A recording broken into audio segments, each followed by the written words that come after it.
Everyone, welcome back to Cap Fitness and sports. Last video में हमने देखा था घुटनों के दर्द को किस तरीके से ख़त्म किया जा सकता है। आज हम लोग बात करेंगे घुटनों को किस तरीके से मजबूत किया जा सकता है। तो चलिए देखते हैं।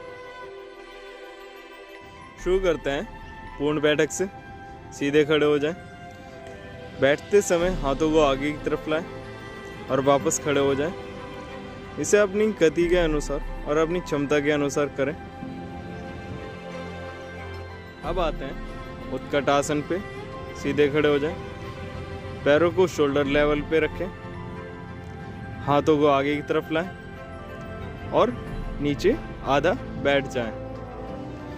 कुछ सेकंड तक होल्ड करें और फिर वापस खड़े हो जाएं। इसे आप 2 से 3 बार करें कम से कम, और अपनी क्षमता के अनुसार धीरे धीरे बढ़ाते जाएं।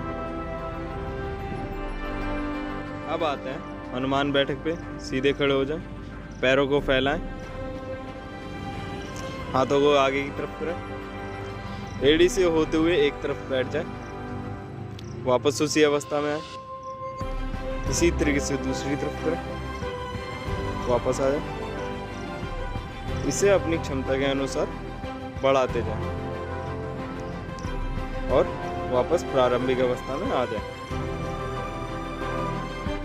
अब आते हैं त्रिकोण आसन पे। सीधे खड़े हो जाएं।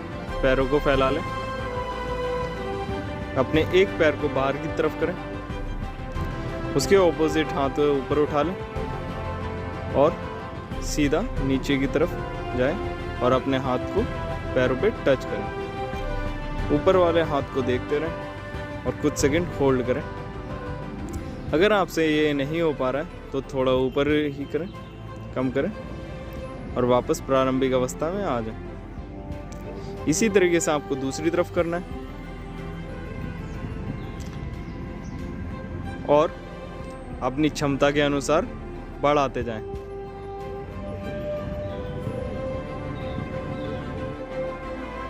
अब आते हैं परिवृत त्रिकोण आसन पे। सीधे खड़े हो जाएं। पैरों को फैला लें। हाथों को साइड में उठा लें और क्रॉस करते हुए हाथों को पैरों के पीछे ले जाके रखें। कुछ सेकंड होल्ड करें। अगर आपसे ये नहीं होता तो थोड़ा सा कम करें और वापस उसी अवस्था में आ जाए। इसी तरीके से आपको दूसरी तरफ करना है और अपनी क्षमता के अनुसार इसे बढ़ाते जाएं और वापस प्रारंभिक अवस्था में आ जाएं। अब आते हैं पार्श्वकोणासन पे। सीधे खड़े हो जाएं। पैरों को फैला लें। एक पैर बाहर की तरफ। दोनों हाथों को शोल्डर लेवल पे साइड से उठा लें। घुटने को मोड़ें जो पैर बाहर है। अब उसी साइड के हाथ को नीचे पैरों तक लेके आए। दूसरे हाथ को कान की पट्टी से लेके सीधा करें और ऊपर की तरफ देखें। जिस तरीके से आप गए उसी तरीके से वापस आए और इसे दूसरी तरफ दोहराएं। याद रखें, आप जितना कर सकते हैं उतना ही करें। जबरदस्ती अपने साथ ना करें और वापस प्रारंभिक अवस्था में आ जाएं। आते हैं वीरभद्र आसन पे। सीधे खड़े हो जाएं। पैरों को फैला लें। एक पैर बाहर की तरफ करें। अपनी बॉडी बाहर वाले पैर की तरफ करें और पीछे वाला पैर पंजों पे ले आएं। अब दोनों हाथों को साइड से उठा लें। घुटने आगे की तरफ फोल्ड करें और दोनों हाथों को ऊपर जोड़ लें। इसी तरीके से वापस उसी अवस्था में जाए और दूसरी तरफ भी उसी तरीके से करें।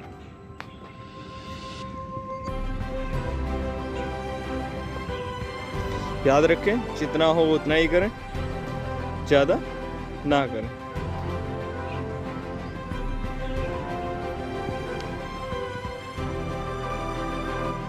अब आते हैं वीरभद्र आसन 2 पे। सीधे खड़े हो जाए। पैरों को फैला लें। एक पैर बाहर की तरफ करें। दोनों हाथों को साइड से उठा लें और ध्यान मुद्रा में उंगलियों को करें। जो पैर बाहर है उसका घुटना फोल्ड करें और उसी तरफ देखें। कुछ क्षण वेट करें और वापस उसी अवस्था में आए। इसी तरीके से दूसरी तरफ करें। याद रहे जितना हो रहा है सिर्फ उतना ही करें, जबरदस्ती ना करें और वापस प्रारंभिक अवस्था में आ जाएं।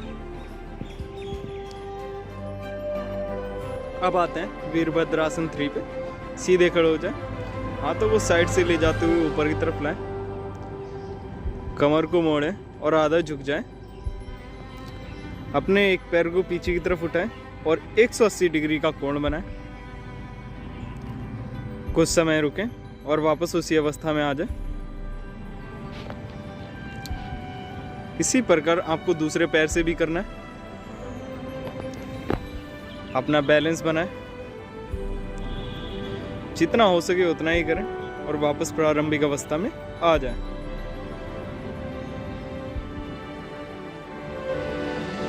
अब आते हैं वृक्षासन पे। सीधे खड़े हो जाएं, एक पैर का घुटना मोड़ते हुए दूसरे पैर की जांघ पे रखें, हाथों को साइड से ले जाते हुए ऊपर की तरफ जोड़ें। कुछ समय रुकें और वापस प्रारंभिक अवस्था में आ जाएं। इसी प्रकार से आपको दूसरे पैर से करना है। बैलेंस बनाते हुए करें और इसे धीरे धीरे बढ़ाते जाएं और वापस प्रारंभिक अवस्था में आ जाएं। वज्रासन में दोनों पैरों को मोड़ते हुए पीछे की तरफ लाएं, पंजों को फैला लें, एड़ी खोल लें और सीधा बैठ जाएं। कमर और गर्दन सीधी रखें, दोनों हाथों को आगे घुटने की तरफ, जितना हो उतना ही करें और इसे बढ़ाते जाएं और वापस प्रारंभिक अवस्था में आ जाएं।